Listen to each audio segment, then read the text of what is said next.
Hello everyone, welcome to another episode of Joystix Plays. Today you have me, Saint Ven91 aka Dolak. Today I'm going to be showing you some gameplay and giving my impressions on Astral Chain, a game developed by Platinum Games exclusively for the Nintendo Switch. All the gameplay footage captured for this video is from the first 2 chapters, or files as the game insists on calling them, so don't worry about spoilers. There are not going to be any major spoilers in the gameplay you're going to be seeing today.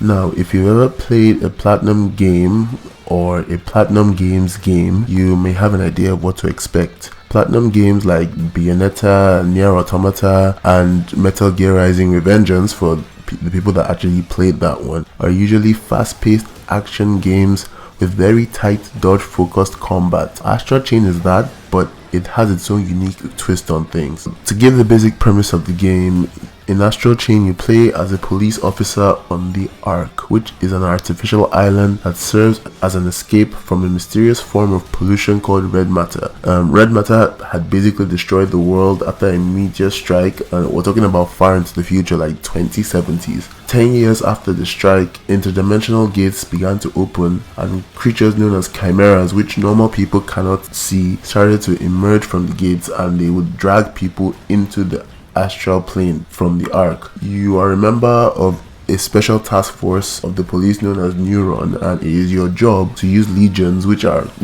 chimeras that have been enslaved, to be very honest, to battle other chimeras. These legions are tethered to you mentally by an astral chain, allowing you to control them. Here you can see on screen me doing my best, which is not very good, against a chimera after being pulled into the astral plane.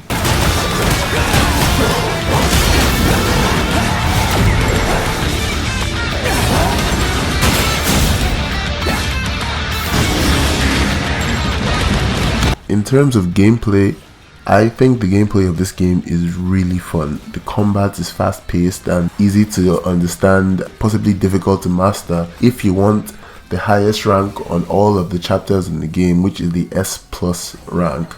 You need to fight in varied ways and mix up your moves. You fight alongside your legion, which does standard attacks automatically when it's out, but executes special abilities on your command. And now you might ask, why wouldn't you just have the legion out all the time? But there's a mechanic in the game where there's a timer that constantly ticks down, indicating the time that the Legatus, which is the device that actually holds the legion, will overheat. And if it runs out completely, you enter a cooldown period where you can't use your legion at all, and that leaves you somewhat vulnerable, especially because you're almost always fighting multiple enemies at a time, unless it's a boss, and even then sometimes the boss will have minions and you have multiple enemies. And the timer also takes a hit whenever your legion takes damage, which makes you think actually about when to send in your legion and when to pull it back. I actually like this a lot because it adds some depth to the combat and it takes it a bit above just hacking and slashing. Like with other Platinum games,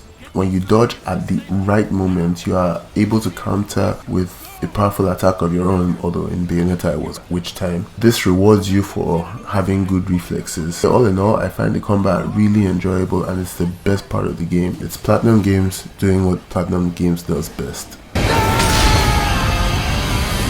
Other than the combat, however, there are other aspects of gameplay. As I said earlier, you belong to a division of the police department. As a police officer, you also have to carry out investigations.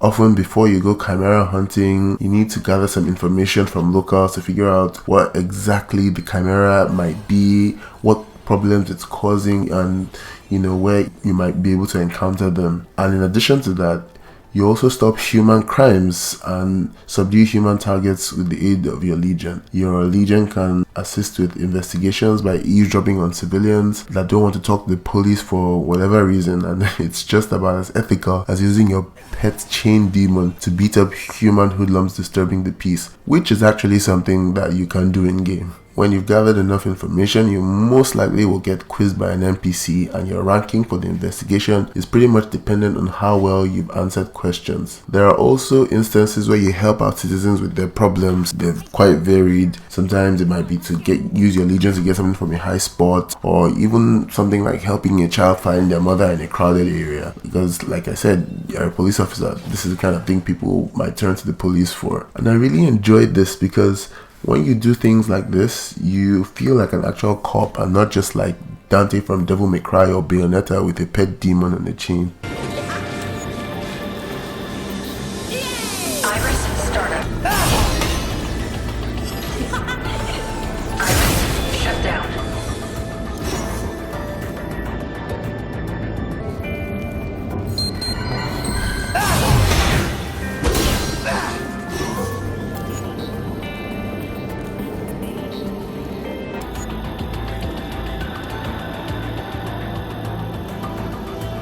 While I think this game is really good, or actually even great, I do still have some problems with it. First and foremost, I really dislike the platforming segments in the Astral Plane that use the chain jump ability. How this works is you send out your legion and you send your legion across a gap, and your legion pulls you across the gap. Problem is, you don't always land where you think you should land, which will cause you to fall like in the bottomless pit and lose health. That really upsets me. Another thing that I noticed that while I was playing is that sometimes the camera misbehaves and it might come in really close, and it might make it kind of difficult to see enemies coming in from behind.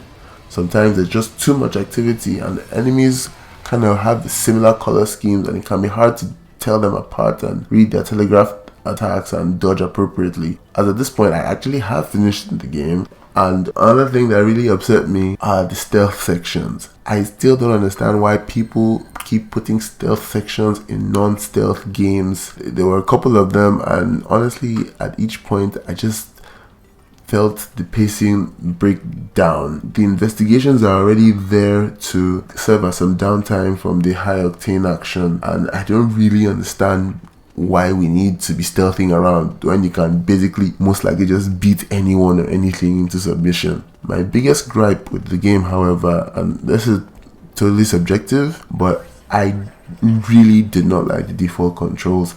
I struggled quite a bit with the earlier parts of the game because I find the default controls just really uncomfortable. The game doesn't tell you actually, but you can actually change control schemes in the options, and when I found out, I actually had to go back and replay the first 5 chapters with my preferred controls, that's control scheme C, to unlearn the default controls and play with controls that I found far more comfortable.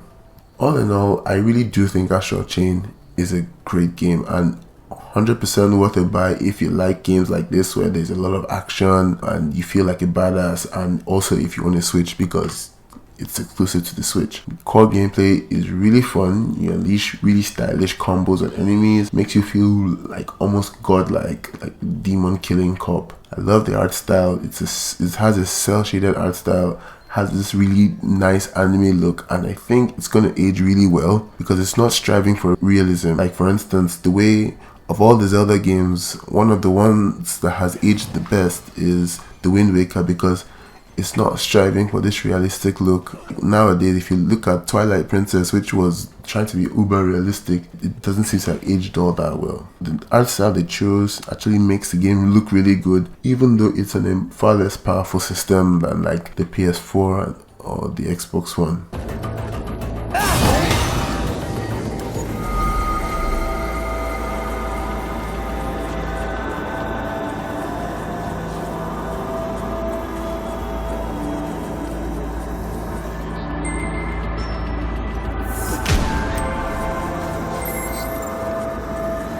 Thank you so much for watching, and I really hope you enjoyed this video on Astral Chain. Please hit the like button if you enjoyed it. If you have something you would like to tell us to give your own impressions, you can leave a comment down below. If you're new here, please consider subscribing for more gaming videos. Thanks. Bye. Right, the red ghost. It's odd, but people say it looks otherworldly. I'm as skeptical as you, but you remember the 2 details they gave us, right? A hole in the chest sounds like a believably ghostly detail. I could see coming back to hunt someone like that. Besides the hole in the chest, what other details were there? That's right, it has no legs. I guess it just floats around like your textbook ghost.